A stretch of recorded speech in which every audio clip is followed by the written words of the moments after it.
Je pense que pour beaucoup, la chaleur est usante. Moi, je vois beaucoup de mes collègues de travail qui sont fatigués de cette chaleur, parce que si on regarde, ça fait un mois que globalement les températures sont au-dessus de 30 degrés.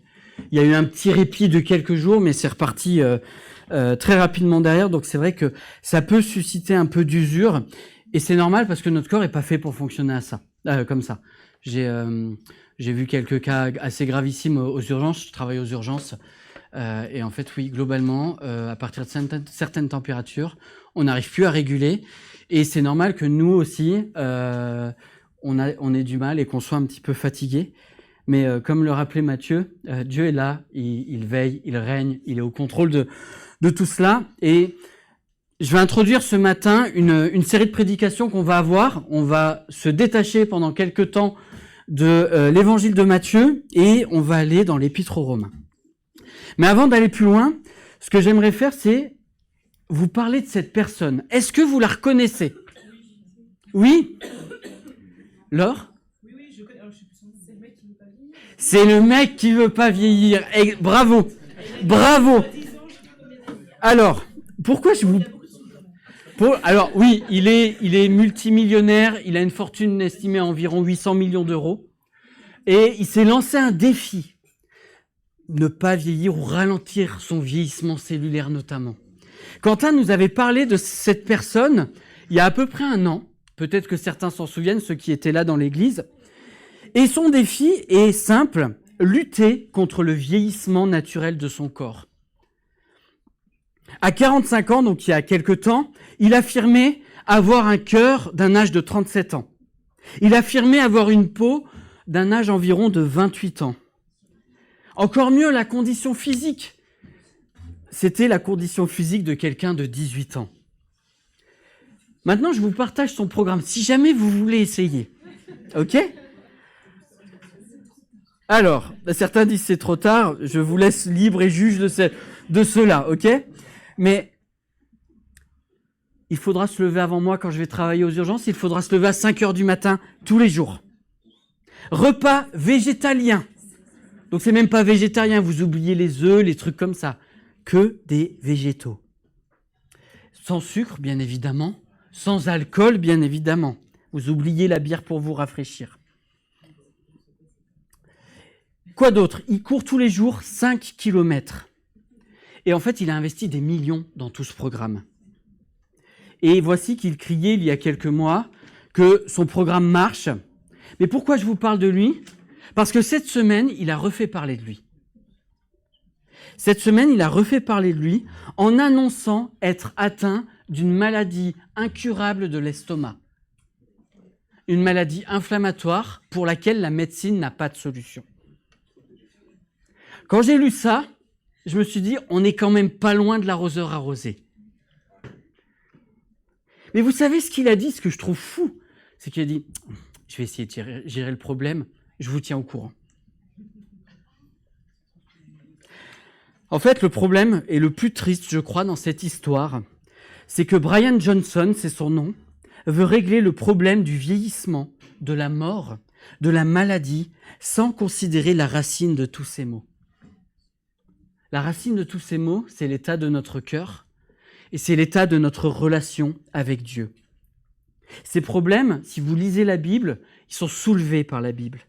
Et plus encore, je trouve qu'ils sont soulevés de manière admirable dans l'épître aux Romains, dans laquelle nous allons nous plonger cet été. Rassurez-vous, on ne va pas faire toute l'épître aux Romains, on va juste se focaliser sur un seul chapitre. Mais ce que fait l'épître aux Romains, c'est qu'en plus d'évoquer les problèmes de l'humanité, elle évoque non seulement la solution, mais elle évoque aussi les effets positifs de cette solution dans une vie humaine. Et ces effets positifs, ils sont nombreux et ils sont bien plus durables qu'un programme à coût de millions d'euros. Car en fait, si vous regardez bien, Dieu fait bien plus que de nous pardonner. Dieu fait bien plus que de nous sauver, de nous donner la vie éternelle. Quand on place notre confiance en Dieu, Dieu nous transforme dès à présent. Et c'est ce que je vous propose de voir ce matin, au travers du début du chapitre 12 de l'Épître aux Romains, c'est que Dieu transforme nos cœurs en nous rendant actifs. C'est ce qu'on va voir ce matin. On va se focaliser sur les versets 1 à 5, donc le début du chapitre 12 de l'Épître aux Romains. Et je commence la lecture donc à partir du verset 1. Je vous exhorte donc, frères, par les compassions de Dieu, à offrir vos corps comme un sacrifice saint, vivant, agréable à Dieu, ce qui sera de votre part un culte raisonnable.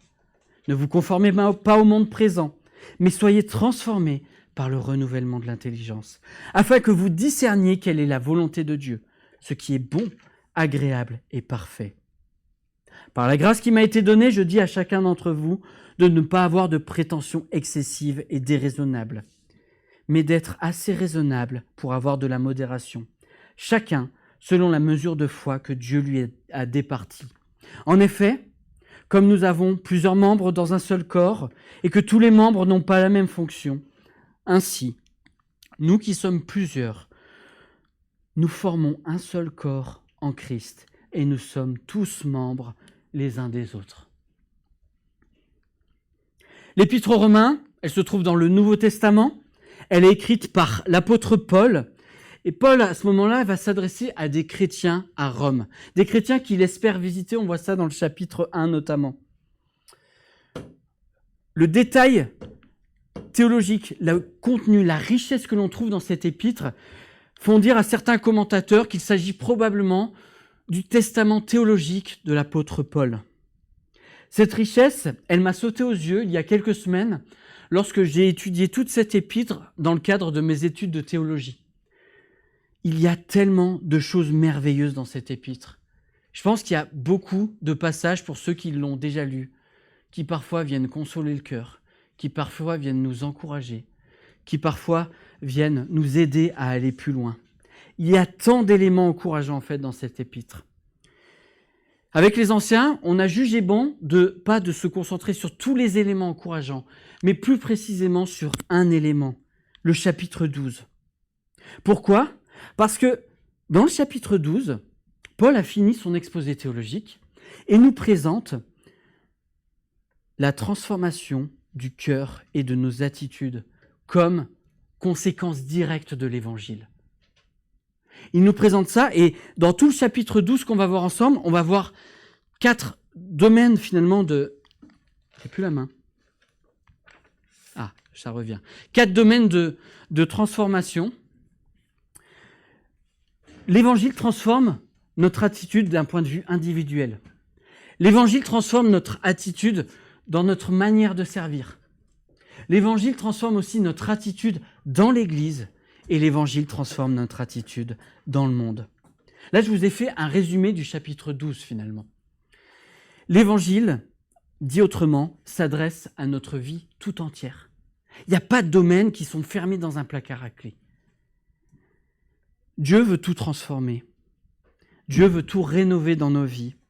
Et cela commence parce que nous vivons individuellement. Et c'est ce que je vous propose de voir avec 4 éléments que nous allons voir. La première chose que je vous propose de voir, c'est que nous sommes transformés par l'œuvre de Dieu. La deuxième chose que je vous propose de voir, c'est que nous sommes aussi transformés dans nos priorités de vie. La troisième chose que nous allons voir, c'est que nous sommes transformés par la parole de Dieu. Et la quatrième chose que l'on va voir, c'est que nous sommes transformés dans notre estime de soi. Transformés par l'œuvre de Dieu. Je vous affiche le premier verset et je vous pose la question, quel est pour vous le mot le plus important de ce verset ?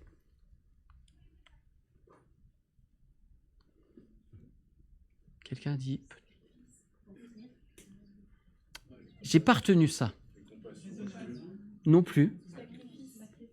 Non plus. Non plus. Non. Non plus. Mais ça aurait pu être intéressant, le jeu. Il me semble que le mot le plus important, c'est donc. Ouais, Pourquoi ? J'ai sorti mon ami le petit Robert, d'accord ? Et en fait, ce mot, ce que nous dit le petit Robert, c'est que ce mot amène la conclusion, la conséquence de ce qui précède. Donc si on passe à côté de ça, on va mal comprendre ces versets-là. Juste avant, on a quoi? On a 11 chapitres qui sont d'une richesse profonde théologiquement, qui sont avec un détail, une précision. Qu'est-ce qui nous est présenté? L'action de Dieu pour l'humanité. Avec cette réalité, cette affirmation que l'on peut être déclaré juste sur la base de la foi, déclaré juste aux yeux de Dieu. Juste pour qu'on mesure un peu l'impact historique qu'a pu avoir cet épître. Luther, le réformateur, c'est en lisant cette épître-là qu'il a compris que le salut s'obtenait par la foi seule, par la grâce seule. Et Paul le développe merveilleusement. Alors quand Paul nous exhorte, et toutes ces exhortations que l'on va voir, c'est un peu pour vivre concrètement toutes les réalités théologiques qu'il a développées avant. Le chapitre 12 est comme une conséquence directe, ou on pourrait le comprendre comme une application de ce que Paul a développé avant. Qu'a-t-il présenté? Vous l'avez évoqué, les compassions de Dieu. J'aime bien comment la traduction Semeur traduit cette expression. Elle parle de l'immense bonté de Dieu. En fait, nous sommes face à quelque chose de bouleversant. Le constat initial, vous lisez le chapitre 1 de l'Épître aux Romains, est terrible. L'être humain, en contemplant les merveilles de la création, aurait dû constater et reconnaître que Dieu existait. Mais il ne l'a pas fait. À cause de cela, l'humanité est décrite comme inexcusable. Si vous regardez maintenant le chapitre 2, Paul nous parle des Juifs. Eux qui ont eu accès à la loi de Dieu, mais qui ne parviennent pas à la mettre en pratique parfaitement, comme ce qui est attendu de la part de Dieu. Ils échouent eux aussi. Finalement, on voit que le constat est le même pour tous. On le trouve en Romains 3, verset 23. Car il n'y a pas de distinction. Tous ont péché et sont privés de la gloire de Dieu. En résumé, nous méritons tous la condamnation. Nous méritons tous la mort éternelle. Et c'est à ce moment-là que se manifeste l'immense bonté de Dieu. Sans avoir rien fait, sans aucune action de notre part, que nous dit le texte? Et ils sont gratuitement justifiés par sa grâce, par le moyen de la foi qui est dans le Christ Jésus. Il n'y a rien à faire, aucune action à fournir. Dit autrement, ce qui nous sauve, c'est ce que Jésus a fait pour nous en mourant sur la croix. Pourquoi c'est important de se rappeler ça? La faveur de Dieu, elle ne s'obtient pas par ce que nous pouvons faire. Elle ne s'obtient pas en lisant la Bible, en allant à l'église, en servant dans l'église, ou en disant sur les réseaux sociaux « je suis chrétien » ou que sais-je. La vie éternelle, la faveur de Dieu, ne s'obtient qu'en plaçant notre confiance en Jésus. Avec Dieu, il n'y a pas de mérite. Il n'y a pas des gens qui font des choses pour avoir une meilleure place. Et pourtant, je fais le constat, peut-être vous aussi, que nous sommes tellement calibrés sur la base du mérite. Vous savez, des fois, ce qui se passe, c'est que le soir, mes enfants, avant de se coucher, parfois on a l'habitude de regarder un dessin animé. Et parfois, ils me demandent, j'ai pas trop envie. Vous savez ce qu'ils se mettent à faire? Ils se dépêchent de débarrasser la table après manger. Ils vont se brosser les dents. Ils se mettent en pyjama. Ils se lavent les mains. Le plus important, c'est quoi? C'est sans que je leur dise rien. Et après, ils viennent vers moi comme ça. Papa, on a été sages. Est-ce qu'on peut regarder un dessin animé? Mais je crois qu'on fonctionne comme ça. Mais Dieu, lui, ne fonctionne pas comme ça. Encore l'Épître aux Romains, je vous amène dans le chapitre 5, verset 8. Mais voici comment Dieu prouve son amour envers nous. Alors que nous étions encore des pécheurs, Christ est mort pour nous. Christ est mort alors qu'on était capable de rien faire. Il n'a pas attendu qu'on fasse un pas. Il n'a pas attendu qu'on donne quelque chose. C'est lui qui est venu. C'est lui qui s'est abaissé à notre humanité, qui a vécu notre imperfection, qui a vécu la tentation pour nous sauver. C'est lui qui tend la main, ce n'est pas nous qui tendons la main. Ce que nous méritons, c'est la condamnation éternelle. Et pour vivre cette transformation dont parle l'apôtre Paul, le point de départ est le suivant. Rencontrer Jésus, accepter et croire en son sacrifice, reconnaître nos fautes. Jamais, au grand jamais, nous ne pourrons nous transformer tout seuls. Si on fait ça, c'est comme les bonnes résolutions. Ça ne marche pas, ça ne tient pas. On dure 2 semaines peut-être, et après ça s'écroule.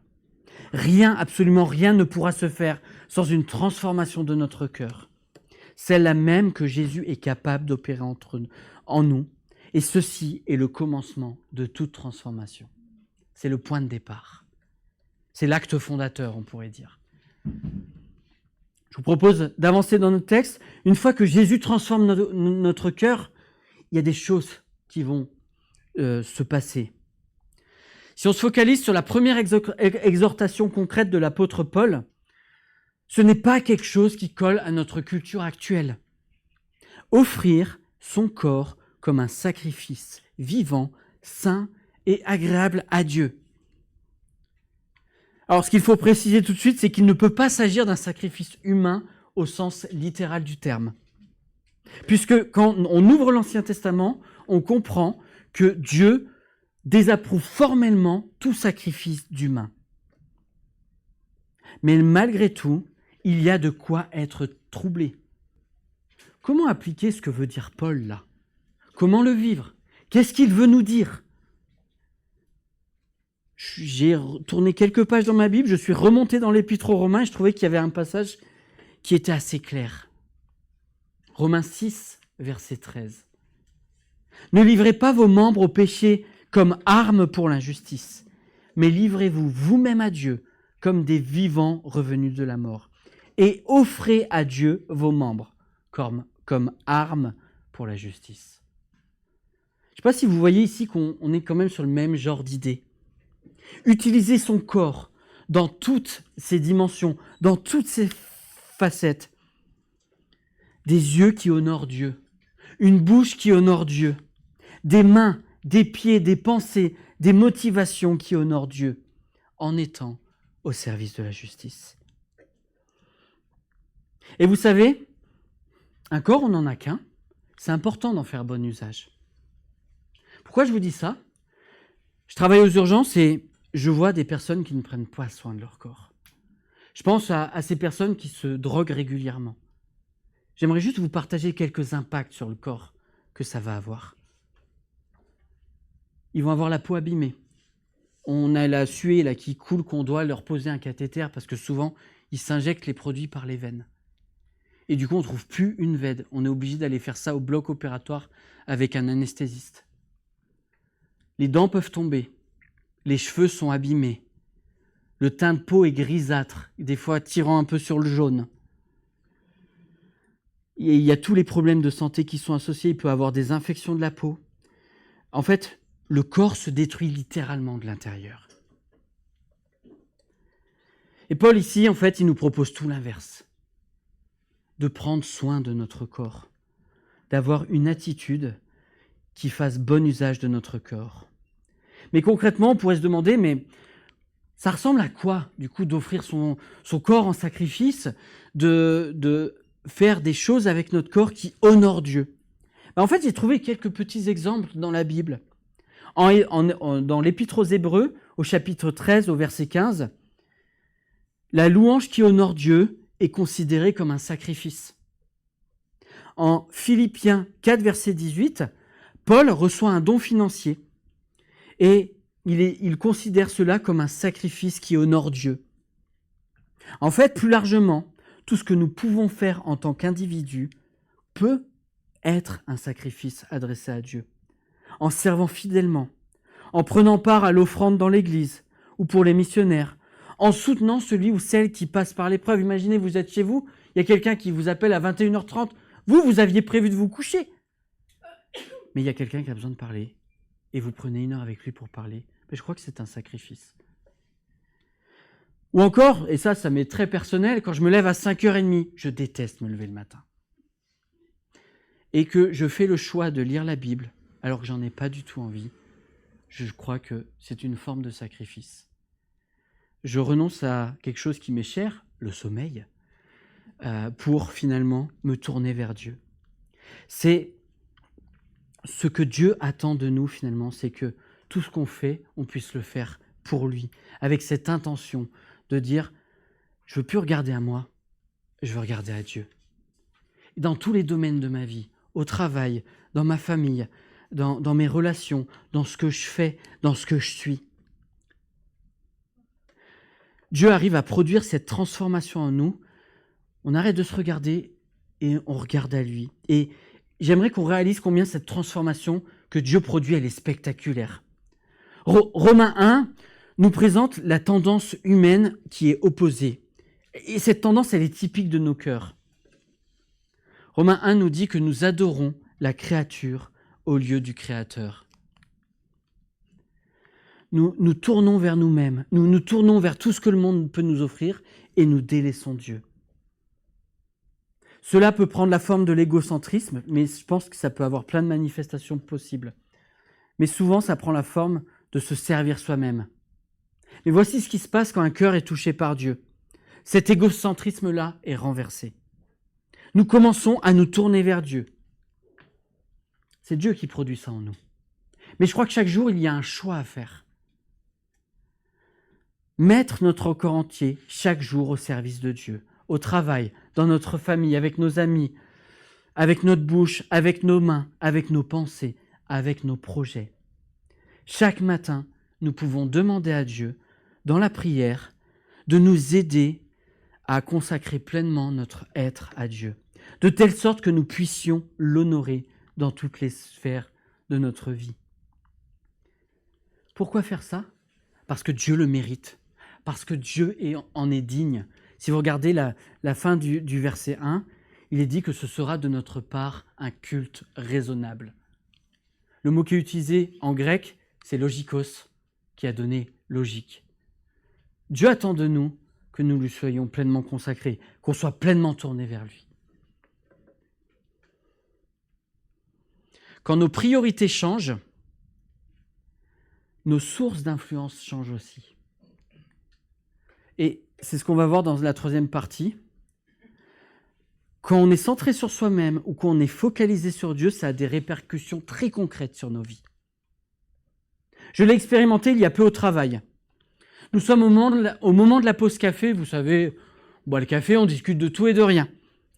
Et à un moment donné, certaines de mes collègues commencent à parler de leurs histoires de cœur. De ce qui va, de ce qui ne va pas, et j'écoute. Jusqu'à ce que l'une de mes collègues affirme, en toute sérénité, si jamais j'avais l'occasion de tromper mon copain, ça ne me poserait pas de problème. S'il y a quelqu'un de plus intéressant, il ne faut surtout pas rater l'occasion et tester. Alors là, je vous avoue que je me suis dit, il faut que je réagisse quand même. Je ne peux pas laisser passer ça.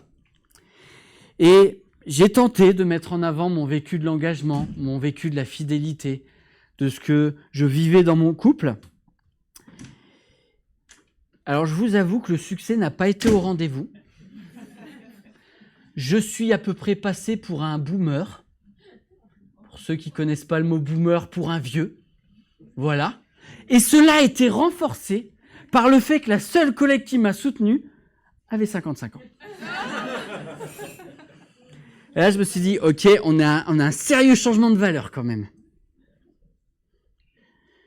En fait, je me suis rendu compte que ce que je défendais comme position était largement minoritaire. J'étais face à 8 personnes autour de moi qui ne voyaient pas où était le mal d'éventuellement tromper son partenaire.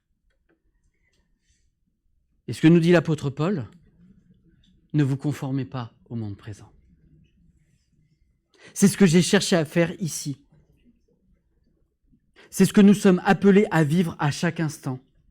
Parce que le disciple de Jésus se trouve être en opposition très majoritairement vis-à-vis des valeurs du monde. qu'est-ce que le monde propose? Rejet du mariage, des unions libres, la convoitise sexuelle en tout genre, l'égocentrisme, l'injustice, la rébellion vis-à-vis de ses parents. Cette semaine, on était à un McDo et il y avait un enfant qui disait tout fièrement « Moi, je fais ce que je veux. Ma mère, elle me dit rien. »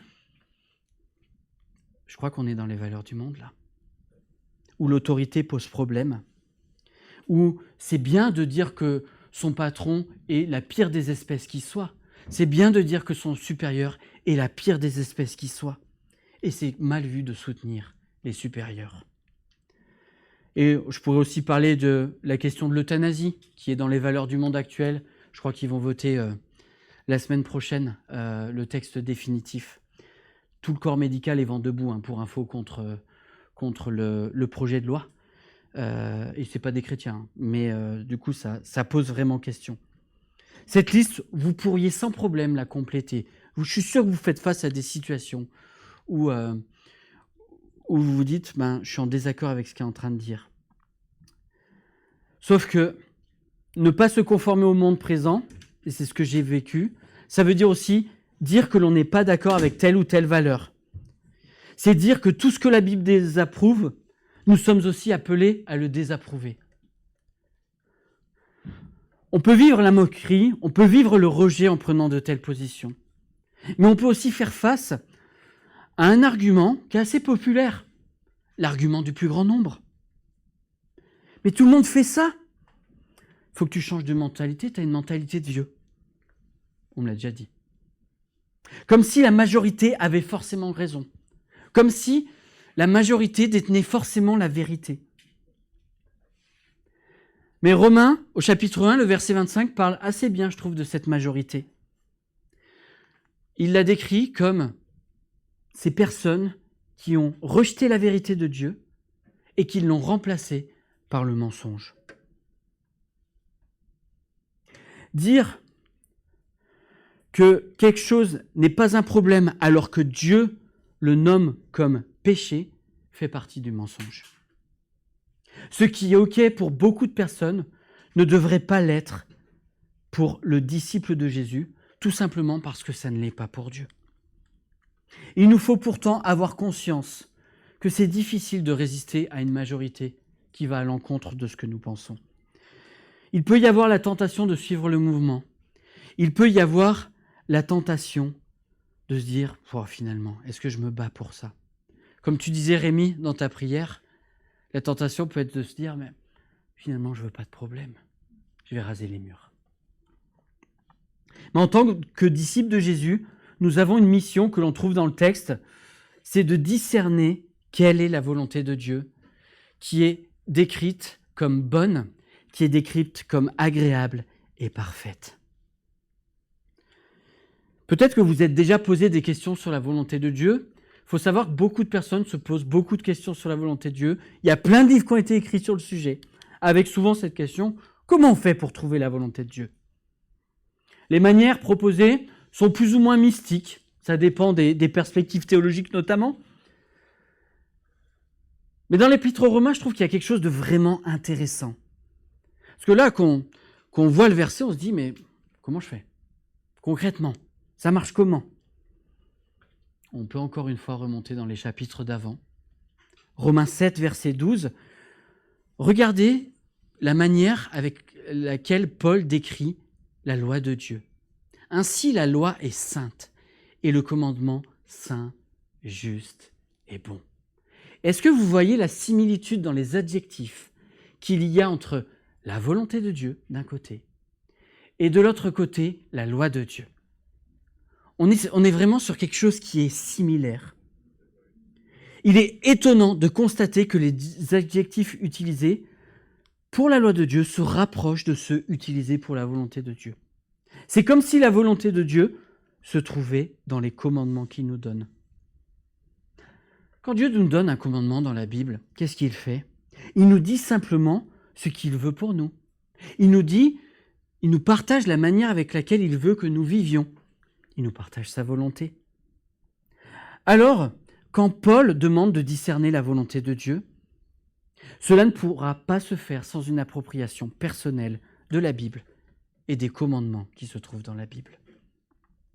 Ainsi, pour être transformé par le renouvellement de l'intelligence, afin de discerner la volonté de Dieu, ça peut se vivre de manière assez simple. Et je vous partage ce que disait un commentaire. Si nous lisons et étudions la parole de Dieu avec prière, dans la dépendance de l'Esprit de Dieu, nos facultés intellectuelles, comme aussi notre manière de penser, sont renouvelées. La volonté de Dieu, en fait, elle se trouve dans la Bible. En étudiant la Bible, en se l'appropriant, en méditant, en priant, en demandant l'aide du Saint-Esprit, Dieu vient transformer les pensées du monde qui étaient dans notre cœur pour les remplacer par ses propres pensées. Et si vous avez déjà eu l'occasion d'accompagner quelqu'un qui est passé de non-chrétien à chrétien, on le voit admirablement, ça. Ou des manières de penser qui étaient normales, qui étaient OK, d'un coup elles basculent. Parce qu'en fait, la personne a commencé à lire la Bible et qu'elle se rend compte que tel ou tel aspect n'honore pas Dieu. J'aimerais encore une fois qu'on note quelque chose de particulier. Il y a à la fois l'action de Dieu, mais il y a aussi notre responsabilité. Si Dieu agit par sa parole, il est dit qu'elle est une épée à double tranchant, il y a une responsabilité pour nous, c'est de nous approcher de la Bible. Et dans cette vie de suractivité et de distinction en tout genre, je crois que c'est un défi et qu'il y a un combat à gagner ici. Prendre conscience que la Bible contient toute la pensée de Dieu dont nous avons besoin pour vivre quotidiennement. Nous avons besoin de cela pour ne pas nous laisser dominer par le monde actuel. Alors, il ne faudrait pas que le dimanche matin, ça soit le seul moment où on est en contact avec la Bible. Pourquoi ? Parce que le monde attend de nous influencer chaque jour. Et bien souvent, c'est négativement. Donc si on se contente de lire la Bible pendant la prédication ou la louange une fois par semaine, vous voyez bien le grand déséquilibre qu'il y a. Dis-moi qui tu suis et je te dirai qui tu es. Est-ce que quelqu'un a dit ça ? Est-ce qu'il y a la Bible qui est présente dans ma vie régulièrement pour qu'elle influence mon cœur, pour qu'elle façonne mes pensées, pour qu'elle façonne mes actions et qu'elle motive mes priorités ? Il y a vraiment un enjeu ici. Ne pas se laisser influencer d'une mauvaise manière et choisir l'influence de la parole de Dieu. Dernière chose que je vous propose de voir, c'est qu'on est transformé dans notre estime de soi. Si on résume, vivre en tant que disciple de Jésus peut s'avérer vraiment satisfaisant à bien des égards. On est pardonné, on a la vie éternelle, on vit tout un tas de transformations qui sont encore en cours en nous, mais dont on peut voir les fruits. On a une espérance vivante qu'un jour, la souffrance, la mort prendra fin sur cette terre, qu'on sera face à Jésus pour l'éternité.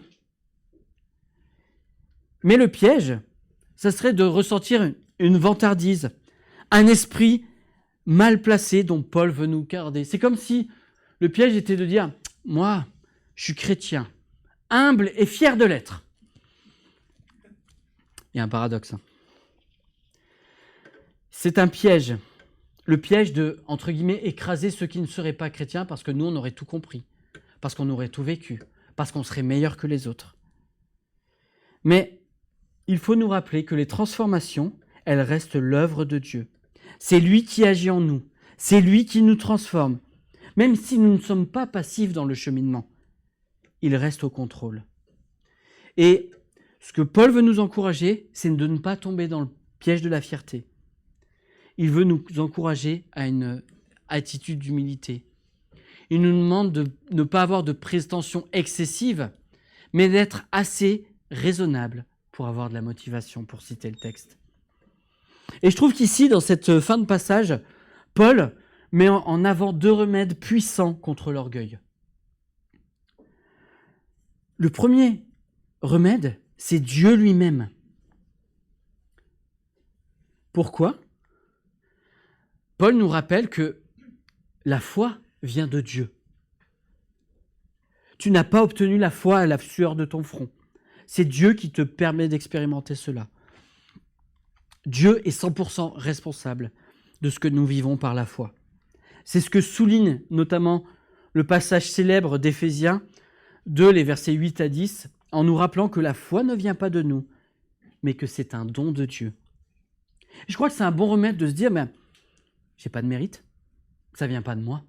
C'est Dieu qui est venu toucher mon cœur.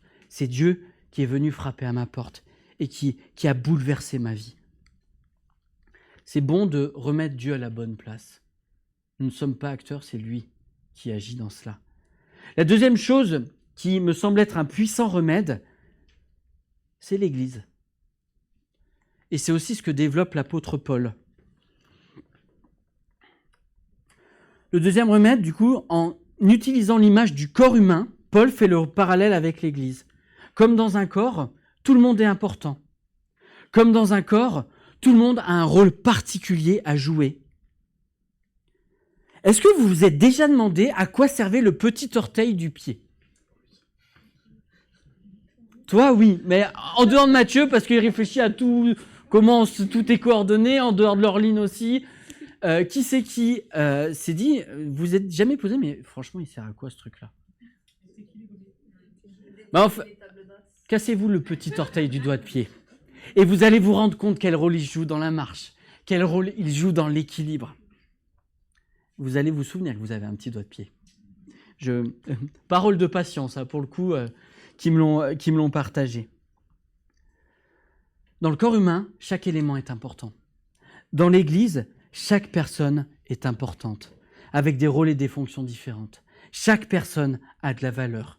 Peu importe ses dons, peu importe ce qu'elle fait, peu importe son caractère, peu importe qui elle est. Alors, quand j'entends parfois certaines personnes proclamer haut et fort qu'elles n'ont pas besoin de l'Église pour vivre leur foi, je m'inquiète honnêtement pour ces personnes. Parce que si Dieu permet l'Église, si Dieu a voulu l'Église, c'est que nous avons besoin de dépendre les uns des autres. Paul nous dit quoi ? Nous sommes membres les uns des autres. En fait, ça veut dire qu'il y a un lien de dépendance entre nous. J'ai besoin des autres dans ma foi, autant que les autres ont besoin de moi. Dit autrement, se passer de l'Église, c'est un peu comme proclamer son indépendance. C'est affirmer d'une certaine manière l'orgueil en disant « moi, j'ai pas besoin des autres, je peux être un chrétien tout seul, je gère ».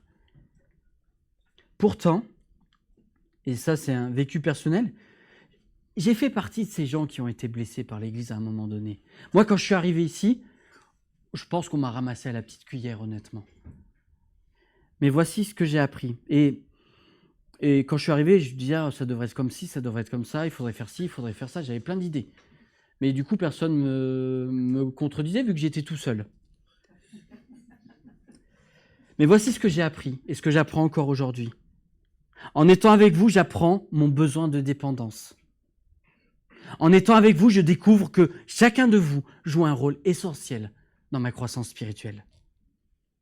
En étant avec vous, je m'émerveille de la richesse à cheminer ensemble.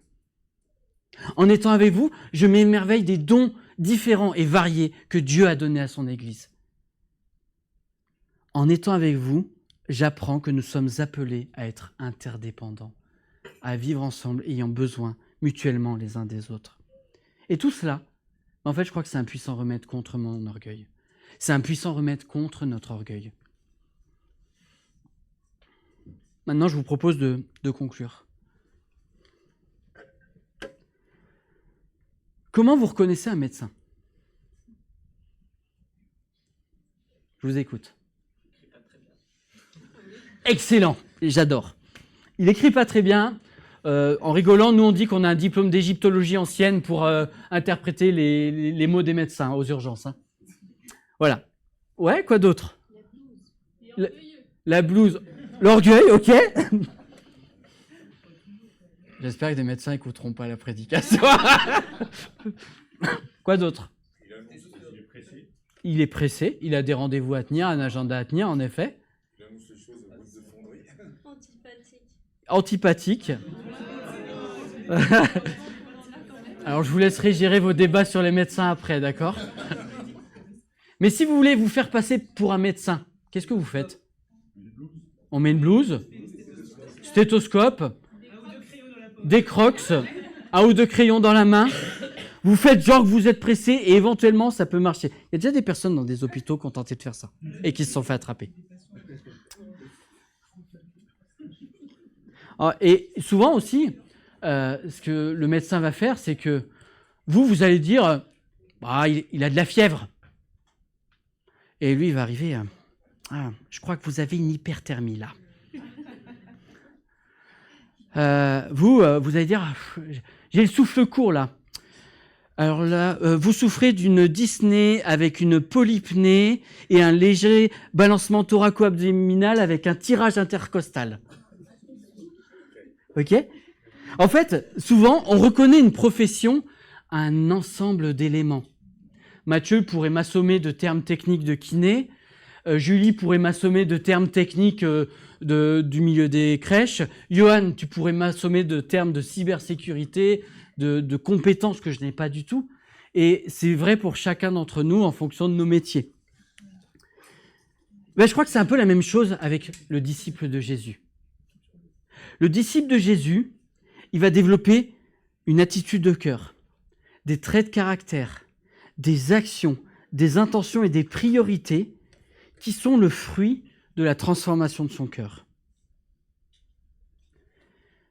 Et un peu comme on ne peut pas se dire je vais être médecin, je mets une blouse, un stéto, des stylos, je vais dans l'hôpital et je vais gérer le service beaucoup mieux que les autres, et de la même manière, on ne peut pas faire le disciple. On ne peut pas imiter l'attitude du disciple de Jésus. C'est soit on est disciple de Jésus, soit on ne l'est pas. Ces attitudes, elles découlent de notre identité. Vous pouvez vous habiller comme un docteur, aller dans un hôpital, vous ne serez toujours pas un docteur. Vous pouvez vous habiller comme un disciple, aller dans une église et ne pas être un disciple. Nous ne pouvons pas faire le disciple de Jésus par nos propres forces, à force de sueur, à force de persévérance. La foi chrétienne, elle ne s'imite pas, elle se vit. Et cela commence par la transformation du cœur. Et j'aimerais qu'on garde ça en tête, dans ce qu'on a vu aujourd'hui, mais dans tout ce qu'on verra aussi au mois de juillet et début août. Nous avons besoin d'une transformation du cœur. Tu as besoin d'être sauvé. Tu as besoin d'être pardonné. Tu as besoin de rencontrer Jésus, ton Sauveur. Tu as besoin de placer ta confiance en lui. Et alors, une fois que ton cœur est transformé, le processus peut commencer. Tu seras à la fois soutenu par Dieu, par sa parole, par le Saint-Esprit dans ce processus de transformation. Mais Dieu aussi nous confie des responsabilités et il nous demande d'être acteurs. Nous ne faisons pas la transformation tout seul, mais il nous engage dans le processus. Et Dieu agit dans cela. Dans notre engagement, Dieu agit.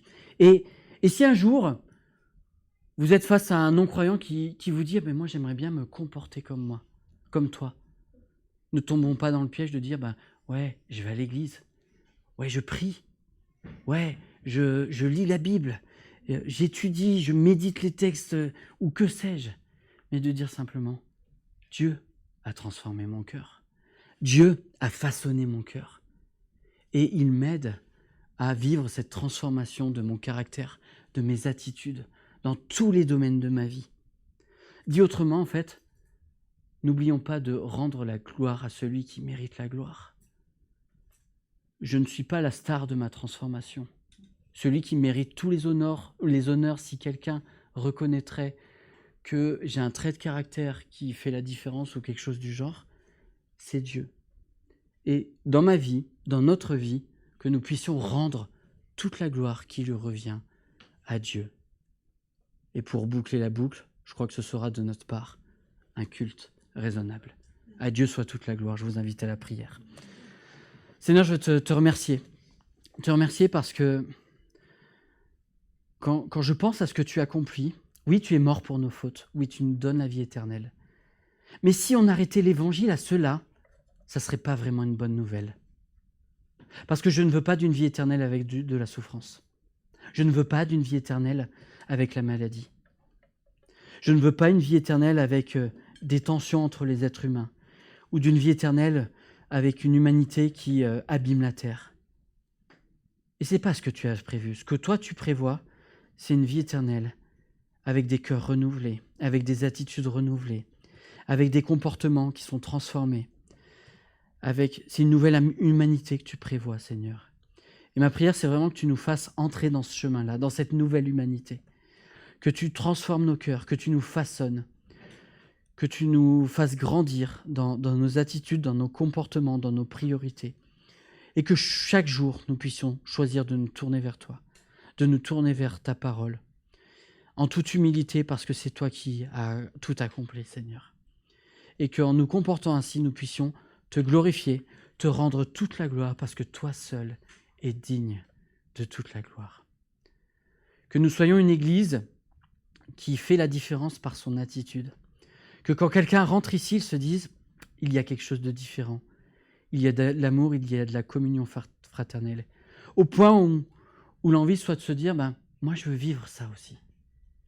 Que tu nous aides à être et à vivre ce que dit l'évangile de Jean, c'est à l'amour que vous aurez les uns pour les autres, que le monde reconnaîtra que nous sommes tes disciples. Transforme-nous toujours plus, afin de chaque jour, chaque semaine, chaque mois qui passe, vivre toujours plus cela, et que ton Église puisse être cette lumière dans le monde, une lumière qui fasse la différence. Amen.